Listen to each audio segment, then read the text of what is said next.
मी जे म्हटलं ना की घडून आलं, एक गाण्याचं आहे ना नेहमी एक नशीब असतं ना, त्या गाण्याचं ते नशीब होतं. आणि त्यात ती सगळ्यांची तळमळ ती दिसून येते की तुम्हाला एक लोकांपर्यंत काहीतरी पोहोचवायचं आहे.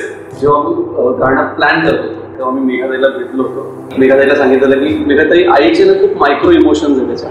म्हणजे कधी कधी काय होतं, शब्द पण एवढं सांगून जात नाही ना, फक्त तुमचे हावभाव किंवा डोळे सांगून जातात. की तेव्हा ती बाई पाणी पित असते आणि हिला तहान लागली, उन्हात ती काम करते आणि जेव्हा ती तो औंढा गिळला ना, म्हणजे अक्षरशः अंगावर सरसरून काटा येतो व्हिडिओ बघता. आणि तो तिने श्वास घेतला, तो म्हणजे जो त्या लाईनमध्ये पण मी लिहिलंय की शूद्र होता श्वास माझा, पास नव्हती ती हवा. तर तेव्हा ऍक्च्युली असं वाटलं ना की जिला झळ आलेली ऍक्ट्रेस आहे ना, तेच ही करू शकते. डॉक्टर बाबासाहेब आंबेडकरांचा संपूर्ण प्रवास, एक जर्नी तुम्हाला दाखवायची होती म्युझिक मधून. सो याच्यासाठी स्पेशली तुम्ही असं काही म्युझिकल इन्स्ट्रुमेंट किंवा काही म्युझिकल कंपोनंट निवडले होते? बौद्ध धर्म खूप शांततेचं प्रतीक. त्या गाण्यामध्ये ना मॉंगचे साऊंड वापरले, मग ते जे साऊंड आले त्याच्यामध्ये जिवंतपणा आला. बाबासाहेब हे आपण बोलतो की एक विशिष्ट जातीसाठी, तर बाबासाहेब हे विशिष्ट जातीसाठी नाही आहेत. या गाण्यामध्ये आपण दाखवलं की जो वाचेल तो वाचेल, म्हणजे कुठल्याही जातीचा असो. म्हणजे आपण म्हणतो ना देवाने हे केलं, देवाने आम्हाला सपोर्ट केला, देव येऊन उभा राहिला. तर मी म्हणतो आमच्यावर बाबासाहेब उभे होते हे गाणं करताना. आणि मला एक इन्स्टावर एक कॉल, त्या माणसाने मला कॉल केला आणि मला सांगितलं की तुम्ही बुद्धिस्ट आहे का हो? मी बोललो नाही. मग तुम्ही कसं केलं हे गाणं? अहो बोलो काय बुद्धिस्ट असेल तरच बाबासाहेबांबरोबर गाणं करायचं. बरं, मला सांगा या गाण्यातला तुमचा आवडता भाग? जसं आईला आपलं बाळ, सगळीच बाळ हे असतात ना, पूर्ण गाण्याची गंमत आहे. पण मला जास्त आवडणारा पार्ट आहे, शूद्र होता श्वास माझा, पास नव्हती ती हवा, श्वास घेण्या. आपण ना आता जात मागे सोडली पाहिजे, कारण आता आपण डेव्हलपिंग कंट्रीमध्ये आहोत. म्हणजे आपल्या डेव्हलपिंग कंट्री आपल्या अजून डेव्हलप झालो नाही आपण पुरेसे. हाय नमस्कार, मी अशोक आणि स्वागत करतो तुम्हा सगळ्यांचं आपल्या सिग्नेचर ट्यूनच्या या पॉडकास्टमध्ये. आज आपण करणार आहोत एक निळा सलाम त्या महामानवाला, ज्यांनी आपल्याला जगायचं कसं हे शिकवलं, लढायचं कसं हे शिकवलं आणि सगळ्यात महत्त्वाचं म्हणजे शिक्षणाचं महत्त्व पटवून दिलं. मे बी तुम्हाला कळलं असेलच मी कोणाबद्दल बोलतोय. येस, मी बोलतोय डॉक्टर भीमराव आंबेडकर यांच्याबद्दल. सो सगळी गाण्याची टीम आहे आपल्याकडे. स्वागत करूया सगळ्यांचं. आज आपल्यासोबत आहेत निखिल पाटील, नमस्कार, श्रेयश राजांगणे, मेघा खाडगे मॅम आणि अमित भाई. सो सगळ्यात पहिला प्रश्न माझा श्रेयस तुमच्यासाठी आहे. कुठलाही एखादं प्रोजेक्ट करायचं म्हटलं तर त्यासाठी एक अभ्यास असावा लागतो किंवा एक रिसर्च करावा लागतो आणि हा प्रोजेक्ट लोकांना आवडेल नाही आवडणार यावरती सगळं अवलंबून असतं. तर कसं काय तुम्हाला लिरिक्स कसे सुचले किंवा काय तुमच्या डोक्यात होतं, काय इन्स्पिरेशन मिळालं तुम्हाला यासाठी? ऍक्च्युली या गाण्याची एक स्टोरी आहे. एक फिल्म बनवली, त्या फिल्ममध्ये माझे दोन मित्र काम करत होते, VFX बघणार होते आणि ती प्री प्रोडक्शन स्टेजमध्ये होती. तर त्यांचा मला कॉल आला की एक बाबासाहेबांवरती एक फिल्म बनते, तर त्याचं गाणं आम्हाला असं वाटतं की तू कंपोज करून डिरेक्टरला ऐकवावं. तर हे इनिशियली आम्ही तुला सांगतो, कारण बरेच म्युझिक डिरेक्टर तिथे होते. तर मग माझे जवळचे मित्र असल्यामुळे मी ते गाणं बनवायला घेतलं. म्हणजे मी आधी खूप रिसर्च केला आंबेडकरांवरती आणि ती जशी सिच्युएशन होती तर त्यानुसार मी ते गाणं बनवत गेलो. आणि भीमराया हे गाणं मला, म्हणजे जेव्हा मी ती बाबासाहेबांच्या फिल्म बघितल्या, पुस्तकं वाचली, खूप म्हणजे इंटरनेटचे ब्लॉग वाचले, तर तेव्हा मला कळलं की ॲक्च्युली आपण जे इतिहासात वाचलंय ते म्हणजे काहीच नाही, म्हणजे 2 पानं आहेत ती फक्त. आणि ॲक्च्युली बाबासाहेब ज्यांना कळले तर त्यांचं आयुष्य म्हणजे सुखकर झालं. तर मग तेव्हा ते जेव्हा मी गाणं करत होतो तेव्हा मला कळालं की बाबासाहेब किती मोठे आणि हे गाणं करायसाठी आपल्यावरती किती चॅलेंज आहे. मग ते लोकांना आवडायला लागेल. आणि एरवी साहेबांवरती जी जयंतीची गाणी होतात त्यांचा एक अप टेम्पो असतो, म्हणजे थोडे पेपी नंबर्स असतात, पण भावनिकरित्या बाबासाहेबांशी जोडणं हेच एक चॅलेंज होतं. मग तेव्हा ते मी गाणं कंपोज करायला सुरू केलं. आणि टायटल खूप छान आहे की भीमराया तुझ्यामुळे. मे बी आज आपण जे काही जगतोय, ज्या काही आपल्याला सर्व्हिसेस फॅसिलिटीज मिळत आहेत त्या सगळ्या त्यांच्यामुळेच मिळत आहेत. सो याचं काही दडपण आलं का की हे लोकांपर्यंत कसं पोहोचवेल किंवा कसं आवडेल लोकांना? नाही, आपसूक जेव्हा मी ह्या गाण्याचे लिरिक्स पण मीच लिहिले, त्याच्यामुळे जेव्हा मी कंपोज करत असतानाच मला थोडं सोपं जातं की लिरिक्स पण मी लिहित असतो तेव्हा. तर ॲक्च्युली मी जेव्हा पहिल्या लाईनमध्ये लिहिलंय की जळला तो सूर्य इजला नाही, म्हणजे बाबासाहेबांना आणि सूर्याला जेव्हा आपण रिलेट करतो, म्हणजे जेवढे पण बाबासाहेबांचे अनुयायी आहेत किंवा संविधानाचे शिल्पकार आहेत ते म्हणजे ते आपले बापच आहेत. म्हणजे भले आपण मग दलित समाजाचा असो किंवा नसो, तर मग जर वडील म्हणजे सूर्य म्हणजे काय, म्हणजे ग्रह जेव्हा सूर्य आपण म्हणतो तर बाप ग्रह म्हणजे सूर्य, तर मग ते सूर्यच आहे. आणि त्यांनी जो लढा दिला मग हा असा न विझणारा सूर्य. मग ही जेव्हा पहिली लाईन आली ना, मग त्याच्यानंतर त्या लाईन आपसूक बनत गेल्या. आणि म्हणून ती भीमराया तुझ्यामुळे जेव्हा ती लाईन येते ना, ती एकदम सॉफ्ट येते. जेव्हा एवढा आतापर्यंत आम्ही तुमची सगळी गाणी पाहतोय, सो प्रत्येक गाणं तुमचं एक वेगळा जॉनर पाहायला मिळालं. ह्याच्यात खूप काहीतरी वेगळं तुम्ही केलेलं आहे. सो त्याबद्दल तुम्हाला काही वाटतं का की हे तुमच्यासाठी चॅलेंजिंग होतं का म्युझिक करण्याचं? चॅलेंजिंग तर ऑफकोर्स सगळीच गाणी असतात, पण आता लोक जेव्हा बायोपिक करतात तेव्हा बायोपिकला जेवढं चॅलेंज असतं, आपल्याला फक्त 3 मिनिटं मिळतात, 3 ते 4 मिनिटं, ज्याच्यामध्ये आपल्याला एक व्यक्तिमत्व पोहोचवायचं. आणि बाबासाहेबांचं व्यक्तिमत्व असेल तर ते ॲक्च्युली जबाबदारीचंच काम आहे. तर मग ही गोष्ट करताना फक्त एवढाच विचार केला होता की आत्तापर्यंत ज्यांनी बाबासाहेबांबद्दल जसं ऐकलं नाही आहे गाणं, ते आपण गाणं करायचं. हा पुढचा प्रश्न माझा मेघामॅन तुमच्यासाठी आहे की डॉक्टर बाबासाहेब आंबेडकर यांना श्रद्धांजली अर्पण करणाऱ्या कॅरेक्टरसाठी तुम्ही कसं फिगर झालं, किंवा तुम्हाला काही दडपण आलं की यार मी खूप मोठं काहीतरी कॅरेक्टर करायचं मला? नाही, मला अजिबात दडपण असं नव्हतं, पण मी खूप भावूक झाले होते खरं तर, कारण मी त्या समाजाशी जोडली गेलेली आहे. आणि डॉक्टर बाबासाहेब आंबेडकर हे आम्हाला जन्मतःच आमच्या वयानुसार ते आमच्यासाठी खूप मोठे होत गेले. आणि जेव्हा हे गाणं मला ऐकलं, मी अमितने फोन केला होता. अमित हा माझा खूप जुना मित्र. त्यांनी जेव्हा फोन केला ह्या गाण्यासाठी, डॉक्टर बाबासाहेब आंबेडकर हे नावच माझ्यासाठी आणि त्यांच्यासाठी काहीतरी करायला मिळतंय. कारण त्यांना श्रद्धांजली वाहणं हा नुसता आमचा एक आम्ही आमच्या भावना लोकांपर्यंत पोहोचवतो.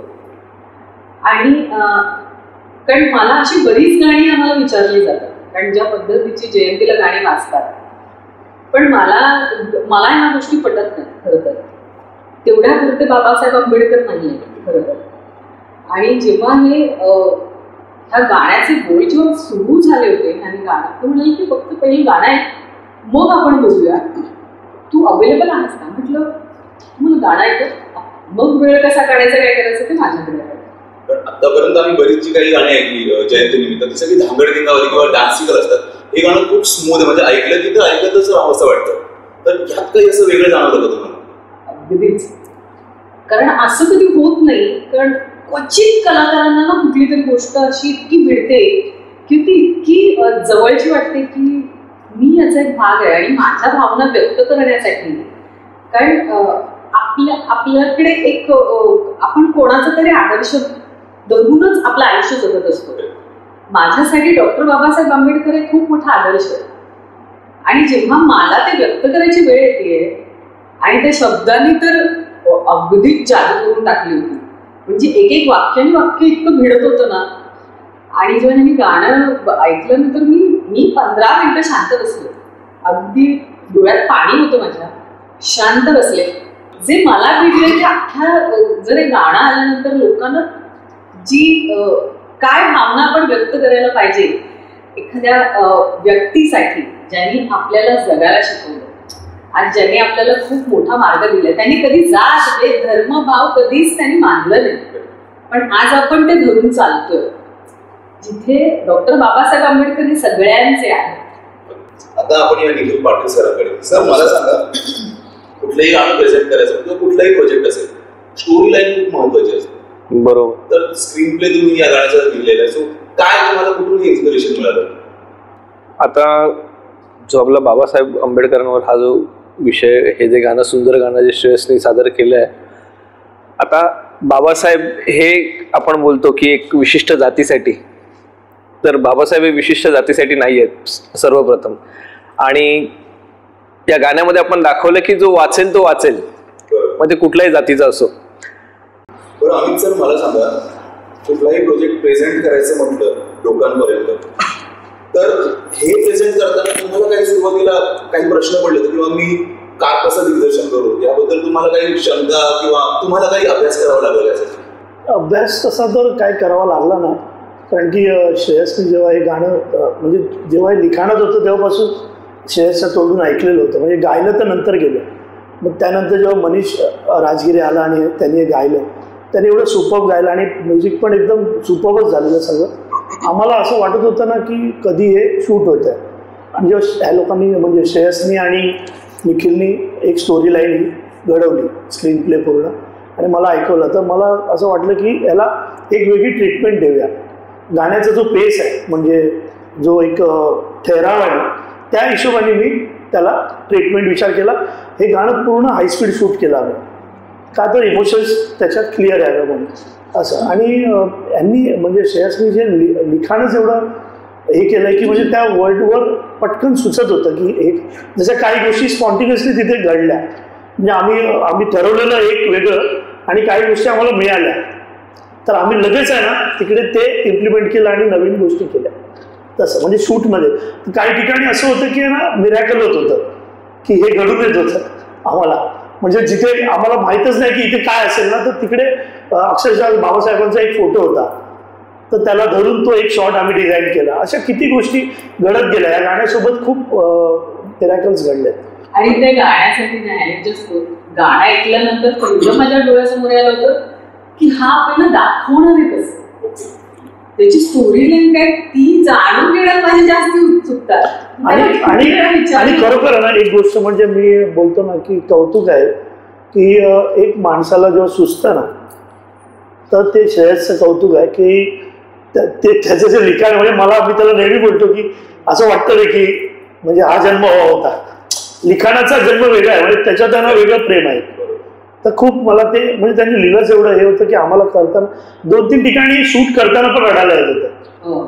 असं 2-3 वेळा झालं, म्हणजे की वाटत होतं इमोशन्स हे होत होतं. एक ठिकाणी जेव्हा त्याला ढकललं जातं आणि त्याला घेऊन जेव्हा आई निघते, म्हणजे आम्ही सगळे असे भारावून जायचो, आम्ही एक दुसऱ्याकडे बघायचो, डोळ्यात पाणी यायचं, असं खूप होतं. म्हणजे त्यांच्यावर काय घडलं असेल.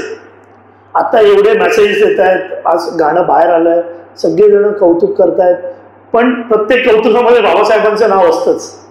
आम्हाला आमचं कौतुक नकोच आहे. आम्हाला कौतुक पाहिजे की त्यांनी जे केलं त्यामुळे आज किती लोकांना त्याचा फायदा होतो आणि हा सगळ्यांनाच होतो. म्हणजे मगाशी जसं हे लोक दोघं पण बोलले की एका जातीसाठी नाही आहे, ते सगळ्यांसाठी भारतरत्न आहेत, ते अख्ख्या भारताचे आहेत, त्याच्यावर सगळ्यांचा हक्क आहे. तुला एक गोष्ट सांगतो, मी एक्सरस तुला सांगते, काही जातीचा विषय निघाला म्हणून आपण सतत रिलेट करतो सगळ्या गोष्टी लगेचच. आडनावावरून आपण लगेच माणसाला कुठल्या जातीचं कुठल्या समाजाचं हे बॅक ऑफ द माइंड येतं तुमच्या. आणि जेव्हा जेव्हा गाणं केलं किंवा ह्यांनी श्रेयसने लिहिलं, म्हणजे आम्ही एकमेकांना विचारलं, तू जैविक आहेस का, तू लिहिलंयस का, तू या जातीचा आहेस का, तुला हे कसं सुचलं, तू कसं काय इथे, तू कुठल्या इंडस्ट्री, काहीही विचारलं नाही. पण जेव्हा बोलता म्हटलं वेगळा, आम्ही मराठा असलो तरी डॉक्टर बाबासाहेब आंबेडकर आमच्यासाठी खूप मोठे आहेत. मी म्हटलं त्यांनी ही गोष्ट म्हणजे हे त्यांच्यासाठी त्यांनी आज आदरांजली म्हणून त्यांच्यासाठी त्यांना मानवंदना म्हणून एक गाणं दिलं, केवढी मोठी गोष्ट आहे. म्हणजे नशीब लागतं जन्मात आम्हाला मिळालं करायला. मला सांगा, तुम्ही मगाशी म्हणाल की तुमच्या डोळ्यातून पाणी यायचं काही सीन शूट करताना, कुठेतरी आपलं एक इमोशनल अटॅचमेंट असते किंवा लोकांना आपल्याला एक एज्युकेशनल मेसेज द्यायचं असतं किंवा इमोशन्स लोकांचे जडलेले असतात. बरं, त्यात सगळ्यात मोठा टास्क म्हणजे तुम्हाला सिनेमॅटिक मध्ये शूट करायचं होतं. सो ह्या सगळ्या पैलूंचं तुम्ही कसं बॅलन्स केलं? बॅलन्स म्हणजे कसं आहे की एकतर पहिली गोष्ट तर आत्ता जो काळ चालू आहे हा इंस्टाग्रामचा काळ आहे. तर आता म्युझिक व्हिडिओजना पण आहे ना तसं काही हे नाही मिळत, म्हणजे रिटर्न्स काय नाही आहेत, जे म्हणजे हा विषय तर काढायला नाही पाहिजे पण सांगायला पण पाहिजे लोकांना की तरी पण आम्ही एक डेअरिंग केली. म्हणजे श्रेयसला मी बोललो आपण करायचं आहे, आम्ही ठरवलं की हे करायचं आहे. आता त्याच्यात कॅमेरामन आले, सगळे सपोर्टिव्ह, आमची पूर्ण टीम, हरेश सावंत एवढे सपोर्टिव्ह कॅमेरामन, आमची सगळी टीम पूर्ण सगळ्यांनी मिळून हे टीमवर्क आहे बेसिकली. आणि कॅमेरा आम्ही विचार केला की हाच कॅमेरा हवा, का तर ही ट्रीटमेंट अशी दिसली पाहिजे. ह्या प्रत्येक गोष्टीला पकडून आमचे आर्ट डायरेक्टर की तिकडे असंच झालं पाहिजे, इकडे असं सगळ्यांनी मिळून, म्हणजे हे कोण एकाचं काम नाही. आणि ना हे घडलंय, हे घडवलं, म्हणजे आपण म्हणतो ना की आम्ही नेहमी म्हणतो की देवाने हे केलं, देवाने आम्हाला सपोर्ट केला, देव उभा राहिला, तर मी म्हणतो आमच्यावर बाबासाहेब उभे होते. बरं मला सांगा, त्याचं शूट तुम्ही आय थिंक भोरमध्ये केलं? नाही, हे आम्ही केलं पारगाव खंडाळा.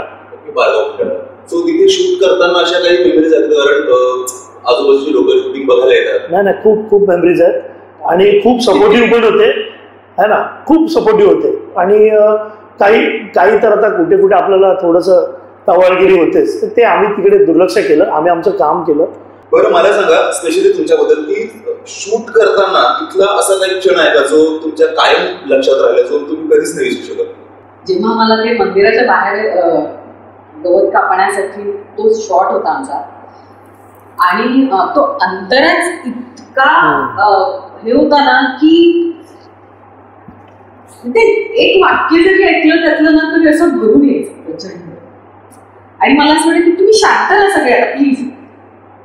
आणि जेव्हा ते आपोआप सगळ्या फिलिंग्स यायला लागल्या ना, ती लिंक लागते ना, आणि मला असं वाटतं की थांबू नये, तो जो फील पकडून मला असं वाटतं की खरंच ते जगतीये. खाली पाडलं गेलं आणि तो जो क्षण होता ना माझ्यासाठी, तो खरंच मी जगले तिकडे. आणि त्या क्षणाला मला असं वाटलं की मी खरंच तिकडे मी त्याच्या आई बनून मलाच लागलं, ते मलाच त्रास झाला. आणि मी रिअलाइज झालं असं की चला आपण शूट करतोय, आपल्याला इथे बऱ्याच फॅसिलिटीज आहेत, पण त्यावेळी लोकांना ते किती सहन करावं लागलं असेल. आणि ते नॅचरल आलेलं लोकांना पाणी वाचणं. आणि मला एक गोष्ट आठवते, जेव्हा मी गाणं प्लॅन करत होतो की आपल्याला हे गाणं शूट करायचं, तेव्हा मी मेघाताईला भेटलो होतो. तेव्हा नरेशनमध्ये आपण बोलताना आपण बोलतो ना की मेघाताईला सांगितलं की मेघाताई आईचे ना खूप मायक्रो इमोशन्स आहेत त्याच्यामध्ये. म्हणजे कधी कधी काय होतं, शब्द पण एवढं सांगून जात नाही ना, फक्त तुमचे हावभाव किंवा डोळे सांगून जातात. तर जेव्हा मेघाताई जो म्हणते की तो सीन जेव्हा आम्ही शूट करत होतो, तुम्ही व्हिडिओमध्ये बघा जेव्हा की तेव्हा ती बाई पाणी पित असते आणि हिला तहान लागली, उन्हात ही काम करते, आणि जेव्हा तिने तो औंढा गिळला ना, म्हणजे अक्षरशः अंगावर सरसरून काटा येतो व्हिडिओ बघताना. आणि तो तिने श्वास घेतला, तो म्हणजे ज्या लाईन मध्ये पण मी लिहिलंय की श्वास हा शब्द लिहिलाय, शूद्र होता श्वास माझा, पास नव्हती ती हवा. तर तेव्हा ऍक्च्युली असं वाटलं ना की एखादी म्हणजे जिला झळ आलेली ऍक्ट्रेस आहे ना, तेच ही करू शकते.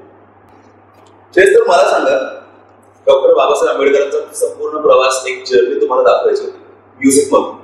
सो याच्यासाठी स्पेशली तुम्ही असं काही म्युझिकल इन्स्ट्रुमेंट किंवा काही म्युझिकल कंपोनंट निवडले होते का? आता आपण जर त्यांच्याच धोरणावरती बघू, त्यांनी हक्कांसाठी लढले ते, म्हणजे जे त्यांना हक्क मिळत नव्हते, आणि ते जे कलम घेऊन लढले ती शांत लढले. त्यांनी तो बदल त्यांच्या पेनाने घेऊन आले. आणि जेव्हा त्यांनी बुद्धिझम स्वीकारलं, जो धर्म आहे तो बौद्ध धर्म खूप शांततेचं प्रतीक आहे. तर त्याच्यामुळे ना मी त्या गाण्यामध्ये ना मॉंगचे साऊंड वापरले. म्हणजे मॉंगचे साऊंड येत आहे सुरुवातीला, मग ते जे साऊंड आले त्याच्यामध्ये जिवंतपणा आला त्या.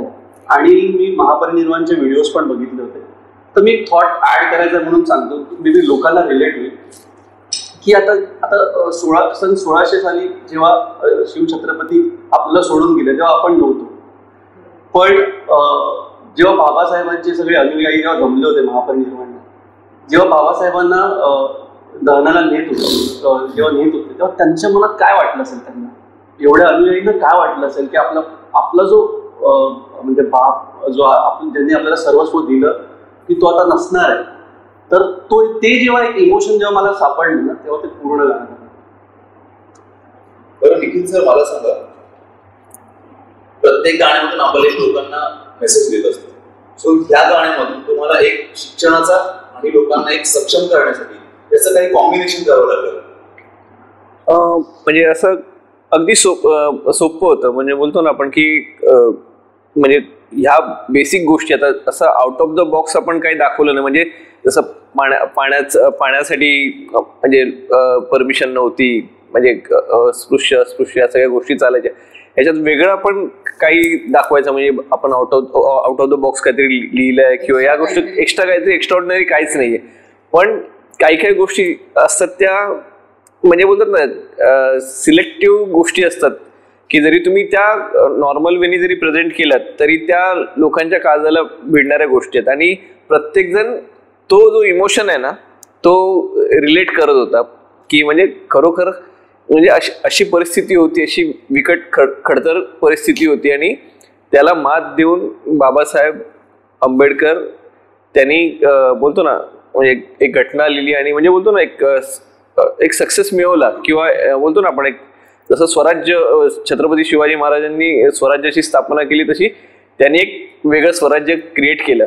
बाबासाहेबांना जसं हवं होतं म्हणजे त्यांनी जसं स्वप्न बघितलं असेल आम्ही तसं कॅरेक्टर डिझाईन केलं. म्हणजे ती अवहेलना झेलून तो जेव्हा प्रताप तो आपल्या आईचं कष्ट बघून तिची परिस्थिती बदलायला जेव्हा सक्षम होतो आणि आम्ही ते दाखवलं की जेव्हा ती आई कळते की त्याचीच ती आई, मग तेव्हा ते लोकांना जास्त कनेक्ट होतं आणि त्याच्यामुळे लोक खूप अप्रिशिएट पण करतात या व्हिडिओला. म्हणजे लोकांच्या कमेंट पण तशा आहेत. पुढचा प्रश्न माझा सगळ्यांसाठी ऑलमोस्ट की गाण्याची जी स्टोरी लाईन आहे किंवा म्युझिक वगैरे आहे त्याच्यावरून लोकांना तुम्ही काय वाटतं की लोकांनी काय इन्स्पिरेशन घ्यावं यातून, काय बोध घ्यावं? मला तर पहिलं असं वाटतं की सिच्युएशन बघून की आपण आहे ना आता जात मागे सोडली पाहिजे आणि अजून आपण प्रगल्भ भारत बनलो पाहिजे. कारण आता आपण डेव्हलपिंग कंट्रीमध्ये आहोत. म्हणजे आपल्या डेव्हलपिंग कंट्री आपल्या अजून डेव्हलप झालो नाही आपण पुरेसे. आपण त्या गोष्टींकडे जाती धर्माकडे बाजूला करून आपण तिथे बघितलं पाहिजे. म्हणजे सिंगापूर वगैरे असे बरेच देश आहेत, मलेशिया जे बेचिराग होऊन परत ते प्रगल्भ झाले. तर मग याचा अभ्यास तो केला पाहिजे. त्यासाठी संघर्ष करायला पाहिजे ना की आपण जाती वाटतं की बाबासाहेब जर नसते तर या सुद्धा आपल्याला मिळालं नसतं. मे बी आपण आणखी 10 पावलं मागे असतो. बरं सर मला सांगा या गाण्यातला तुमचा आवडता भाग कोणता? म्हणजे आता हे सगळं गाणं मीच केलं त्याच्यामुळे मी असं काय म्हणतो त्याला सांगता येणार नाही की जसं आईला आपलं बाळ सगळीच बाळ हे असं पूर्ण गाण्याची गंमत आहे. पण मला जास्त आवडणारा पार्ट आहे जेव्हा मनीष राजगिरे गायलाय आणि खूप जबरदस्त गायलाय. शूद्र होता श्वास माझा पास नव्हती. म्हणजे ती लाईन अशी मी गाऊन ऐकवतो तुम्हाला. शूद्र होता श्वास माझा पास नव्हती ती हवा श्वास घेण्या तहान होती त्या जलाची नव्हता हक्क तो मला घोट घेण्या दार देवळाचे बंद होते देव आरतीत धुंद होते हात आमचे जरी तेही जोडण्यास हक्क प्राप्त नव्हते. भीमराया तुझ्यामुळे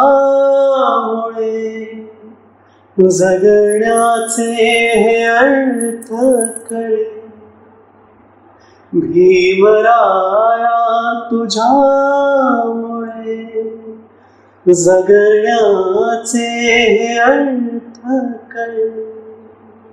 बरं अमित सर मला सांगा एखादा प्रोजेक्ट आपण करतो नॅरेशन ऐकतो किंवा गाणं ऐकतो एक डोळे बंद केल्यानंतर सगळं काही आपल्याला व्हिज्युअलाइज होतं. कास्टिंग खूप फास्ट झालं आमचं. म्हणजे एकदम बोलतो ना डेफिनेट झालं. म्हणजे श्रेयस आणि मीच होतो. आम्ही बोललो तर श्रेयस मला बोलला काय करूया. मी मेघाशी बोलू का. हा बोलतो बोल पटकन. बोललो तर मी बोललो तिने तर सांगितलंच की कसं घडलं. तिने मला 15 मिनिटात मला तिने मला बोललं की 3 वेळा मी ऐकलं अमित मग मी तुला फोन केला. मी सुद्धा 4-5 वेळा पाहिलं युट्यूबवरती तसं. तर त्यामुळे कास्टिंग पटकन बोललं. लहान मुलाचं पण तसं झालं. मुलगा शोधताना आम्हाला जो मोठा मुलगा दाखवायचा होता थोडा आम्हाला वेळ गेला. जो हिरो जो आहे नितेश. पण त्याला मी एका ऍक्च्युली एका छोट्याशा क्लिप मध्ये बघितला होता. तर तेव्हा म्हणजे मी त्याला सर्च केला होता आणि प्रदीप जो आमचा मित्र आहे जो बोलला त्याला मी म्हणालो की हा मुलगा मला शोधून दे. त्याने फक्त स्क्रीनशॉट होते, त्या स्क्रीनशॉटवरती त्याने त्याला शोधलं. माझ्या एका वेगळ्या प्रोजेक्ट. मग नंतर अनायसे आम्ही नंतर मला विचारलं की ह्यालाच आपण घेऊया आणि तो पण येईल. आणि तो येईन झाला. म्हणजे तो बेसिकली मग ते परफेक्ट कास्टिंग झालं. मग तो देवळातला पाटील असेल, आमचाच मित्र नरेंद्र केरेकर, तो म्हणजे जे जे कॅरेक्टर आमचे आर्ट डायरेक्टर केशव सर, त्यांचं म्हणजे सरप्राइझिंगली एकदम त्याला फोर्स केला गुरुजींचा रोल साठी. ते ऍक्च्युली करत नाहीत असं कुठे, पण ते बोलले की नाही मी करणार. आणि विशाल पण आहे ठाण्यामध्ये, जो गाडी चालवतोय तो विशालच आहे, पण तो काचेमुळे नीट दिसत नाही. आपण त्याचा फोटो टाकू. आता आपण दाखवू शकतो ऍक्च्युली. विशालचं प्लीज असा कुठेतरी या.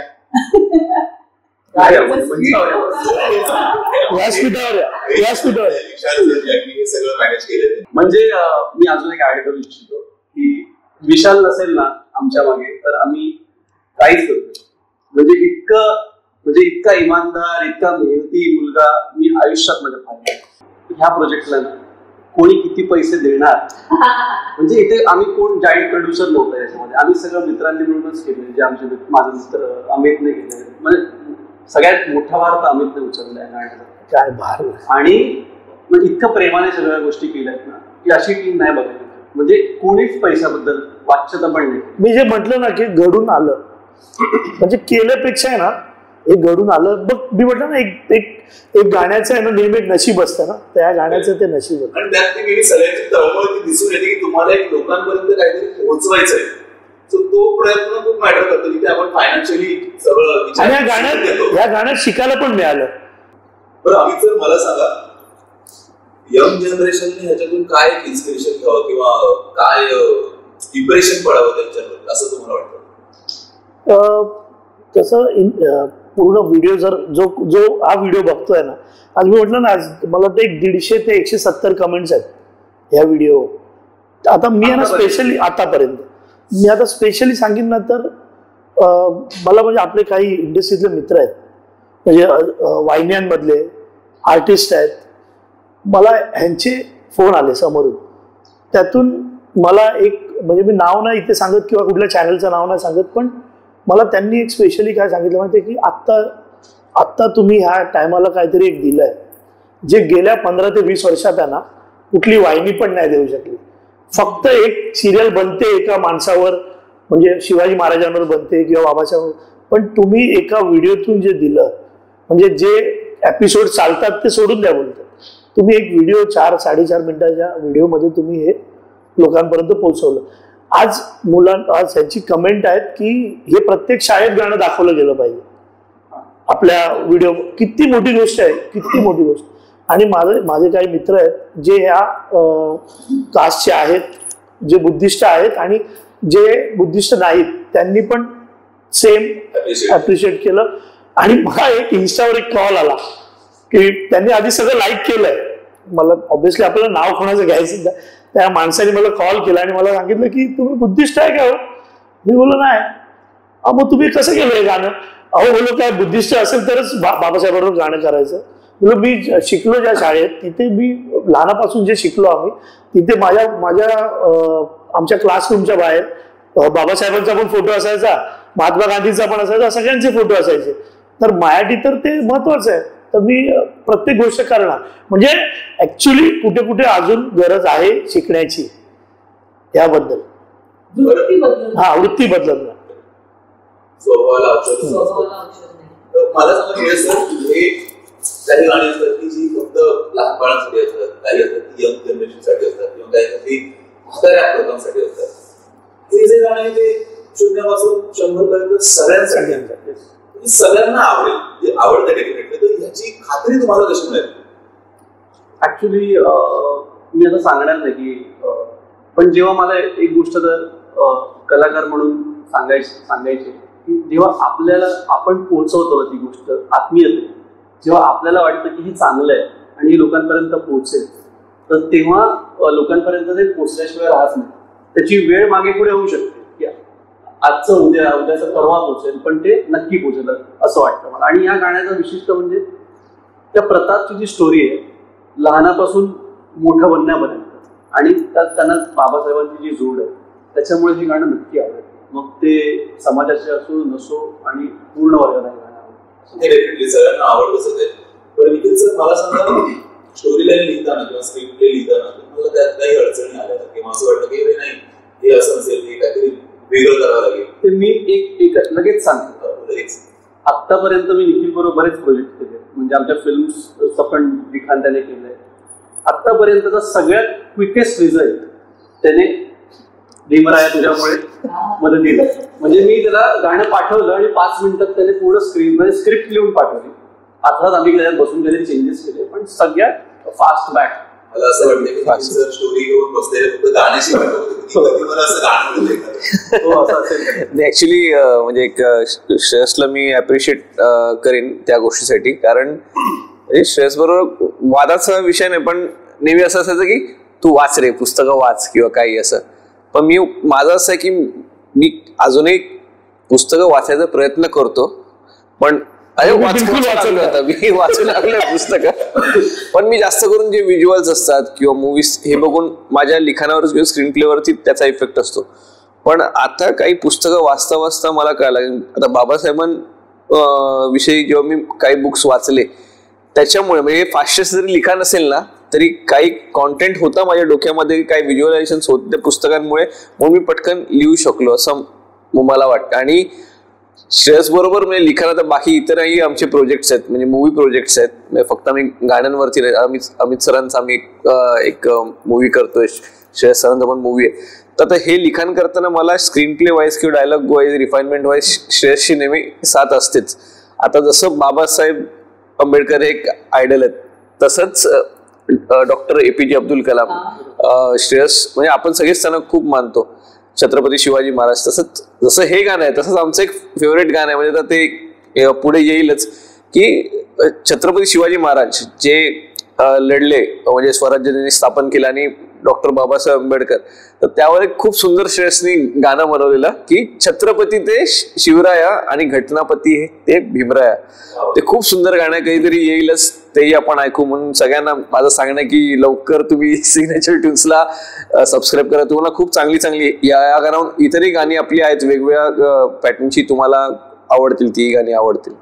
मला असं वाटतं की 100पैकी 2 ते 3 प्रोजेक्ट असे असतात की त्यात सगळं परफेक्ट असतं. सो हा कोणतरी प्रोजेक्ट मला पर्सनली किंवा ऑडियन्सला वाटत असेल की स्क्रीन प्ले, स्टोरी लाईन अप्रतिम आहे, म्युझिक कमाल झालेलं आहे, अभिनय तर उत्तमच आहे, अति उत्तम म्हणू शकतो आपण, दिग्दर्शन कमाल आहे. सो हे सगळं सोडून येणं एक टास्क म्हणू शकतो आपण, आणि तुमचं सगळ्यांचं करावं तितकं कौतुक कमीच आहे. आम्ही सर मगाशी आपण डिस्कशन झालं की कमेंट्स खूप गेल्या, छान आपल्याला वाव मिळतो, लहान मिळते. सर कमेंट आपण त्यांनी निवडलेल्या आहेत, त्या तुम्ही वाचाव्यात अशी माझी अपेक्षा आहे. प्रत्येकाने एक वाचावी. पहिली कमेंट आहे रवींद्र खरात यांची. सो आम्ही सर प्लीज ही वाचवतो. ही सर्व बाबासाहेबांची पुण्याई आहे. जे दिवस आता मी आणि माझा परिवार बघतोय, आणि माझ्या श्वासावर खरंच जर कोणाचा अधिकार असेल तर तो बाबासाहेबांचा. खरंच मनापासून सर्व टीमचे अभिनंदन आणि कौतुक. तुमचे हे गीत सर्व जनतेच्या मनामनात कोरलं जाईल. पुन्हा एकदा धन्यवाद. जय भीम, जय शिवराय. मोठा असतो की माझ्या श्वासांवरती सुद्धा त्यांचा हक्क आहे. मेघा, दुसरी कमेंट आहे निखिल प्रयाण यांची. So I request you please to वाचा. खूप सुंदर, अभिनंदन. टीम, जेवढं कौतुक करावं कमीच राहील. जय भीम. डोळ्यात पाणी आणि अंगावर शहारे आल्याशिवाय राहत नाही. वा, ऍक्सेप्ट केलेले लोकांनी आणि कुठेतरी लोकांना आवडतंय. आणि मला असं वाटतं एखादा प्रोजेक्ट जेव्हा लोकांना आवडतो ना, तर तो शेअर करायला सांगावं असं नाही वाटत. म्हणजे आपल्याला रिक्वेस्ट नाही करायला, ते आपोआप तो कॉन्टेंट शेअर होतो. सो हा तसा काहीतरी एक प्रोजेक्ट आहे आपला. पुढची कमेंट आहे प्रताप गायकवाड यांची. सर प्लीज तुम्ही वाचावी. प्रतापचीच कमेंट आली. हे भीमराय फक्त तुझ्यामुळे. जय भीम. आपल्या सर्व टीमचे खूप खूप धन्यवाद. खूप छान गाणे झाले, आणि शेवटी मी प्रताप नावाची हाक, आणि शेवटी ती प्रताप नावाची हाक. वा. पुढची कमेंट आपली सागर सरांची आहे काहीतरी. सो प्लीज निखिल सर वाचावे. This song touches the soul in a way word cannot be described. How it is possible for a song to capture so much emotions? This is a pure magic. Goosebumps. Solid impact. Awesome work from team. Thank you for creating this masterpiece. आपण magical असं म्हणू शकतो. तो अंगावर शहारे definitely येतात. So आम्हा सगळ्या ऑडियन्सला अशी रिक्वेस्ट आहे की आतापर्यंत असं काही आम्हाला पाहायला मिळालं नव्हतं. यापुढे आम्हाला डेफिनेटली तुमच्याकडून पाहायला मिळेल अशा अपेक्षा आहे. माझी तुम्हाला म्हणजे माझी सगळ्या ऑडियन्स कडून रिक्वेस्ट आहे की आतापर्यंत आम्हाला असं काही पाहायला मिळालं नव्हतं. हे आता काहीतरी पाहायला मिळतंय.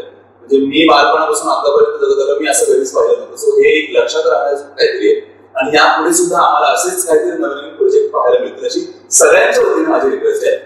बाकी सगळ्यांनी सिग्नेचर ट्यून्स आमच्या चॅनलला लाईक करा, शेअर करा आणि चॅनल सबस्क्राईब करायला विसरू नका. So thank you so much. आज तुम्ही वेळात वेळ काढून इथे आलात. तुमचे जे काही एक्सपिरियन्स आहेत किंवा तुमच्या भावनांना वाट दिली. So thank you so much. बाकी गाण्याची झलक आपण पाहूया आताच.